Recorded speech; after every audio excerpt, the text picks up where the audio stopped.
Halo sahabat pelajar, pada kesempatan kali ini kita akan belajar topik keragaman sosial budaya di masyarakat dengan materi pokok pengaruh faktor geografis yang memengaruhi keragaman budaya.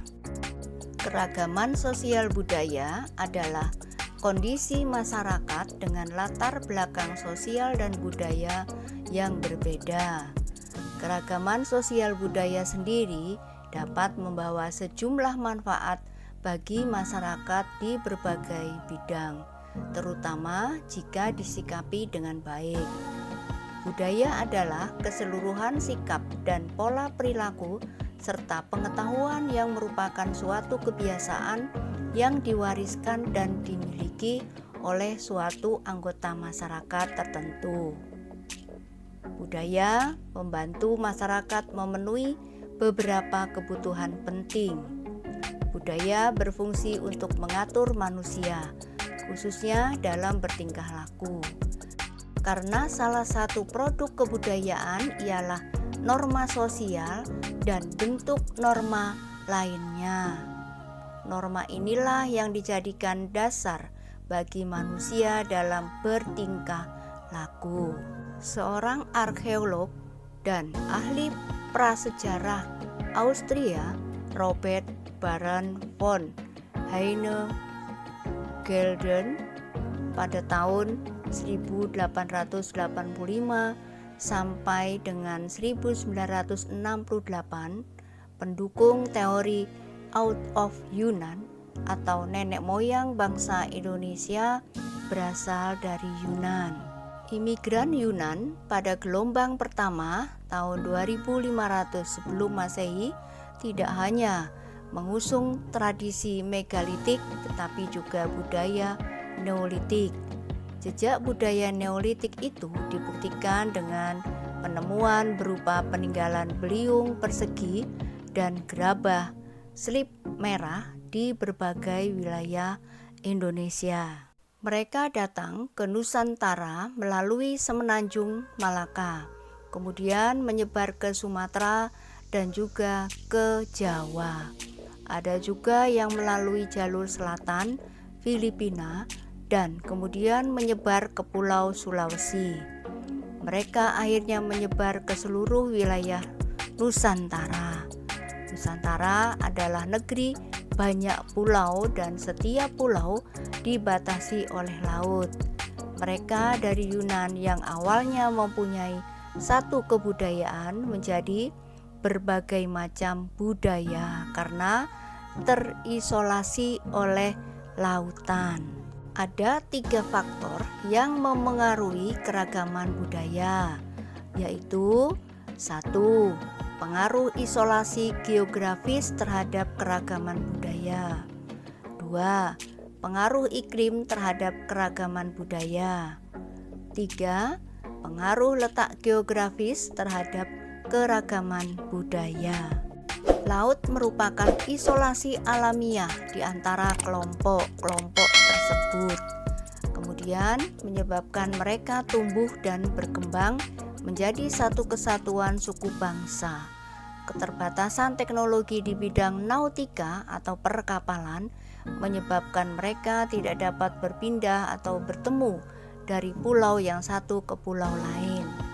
Akibat dari hal tersebut, akhirnya kelompok mengembangkan kebudayaan masing-masing sesuai keadaan lingkungan sekitar tempat tinggal mereka, sesuai kebutuhan mereka untuk bertahan hidup yang berbeda satu sama lain.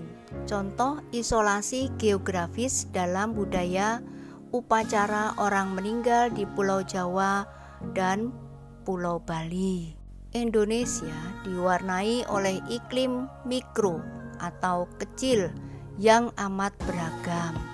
Dalam sebuah ruang wilayah yang sempit, perbedaan ketinggian tempat dapat menghasilkan perbedaan suhu yang signifikan. Contoh nyata dari keragaman regional dapat dilihat pada masyarakat yang hidup di dataran rendah dibandingkan dengan masyarakat yang tinggal di wilayah pegunungan di pulau yang sama, yaitu Pulau Jawa.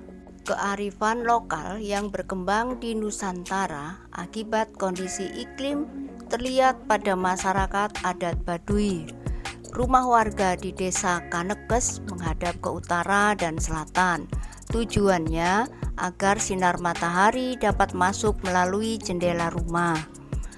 Adaptasi bentuk rumah tradisional juga dimiliki oleh berbagai kebudayaan di Indonesia yang disesuaikan dengan latar belakang kearifan lokal dan kondisi sekitar, seperti bentuk joglo, rumah panggung, honai, dan lain-lain. Contoh pengaruh iklim dalam cara berpakaian masyarakat Bromo, suku Dayak Iban, dan suku Bugis. Pengaruh letak geografis terhadap keragaman budaya. Indonesia secara geografis terletak di persilangan antara benua Asia dan Australia, serta di antara Samudra Hindia dan Samudra Pasifik. Kondisi strategis inilah yang menyebabkan Indonesia banyak dilalui bangsa asing yang melintasi Selat Malaka sebagai penghubung antara belahan bumi bagian barat dan timur pada saat itu. Banyaknya bangsa asing yang bertemu dengan penduduk Nusantara meningkatkan peluang terjadinya pertukaran kebudayaan secara tidak langsung.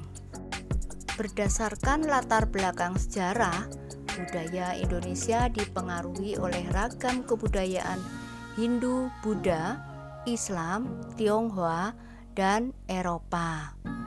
Interaksi antara warga asing dan penduduk asli Indonesia pada masa lalu memberikan pengaruh besar terhadap kebudayaan. Akulturasi berupa percampuran kebudayaan asing dengan kebudayaan asli Indonesia dengan tidak menghilangkan unsur kebudayaan asli membuat kebudayaan Indonesia semakin beragam. Akibat dari akulturasi tersebut menimbulkan terbentuknya ras, kepercayaan, dan agama yang berbeda-beda di Indonesia. Contoh munculnya berbagai agama dan rumah ibadah yang merupakan akulturasi budaya lokal dengan bangsa lain. Sebagai simpulan dari pelajaran kali ini adalah dengan keragaman budaya akan memperluas kekayaan budaya yang dimiliki oleh Indonesia, dan kita tetap menjaga persatuan dan kesatuan bangsa Indonesia. Sahabat pelajar, demikianlah pelajaran hari ini. Semoga bermanfaat dan teruslah berprestasi meraih cita-cita. Terima kasih sudah menonton dan terima kasih juga sudah subscribe, like, dan komen. Kapan-kapan jumpa lagi.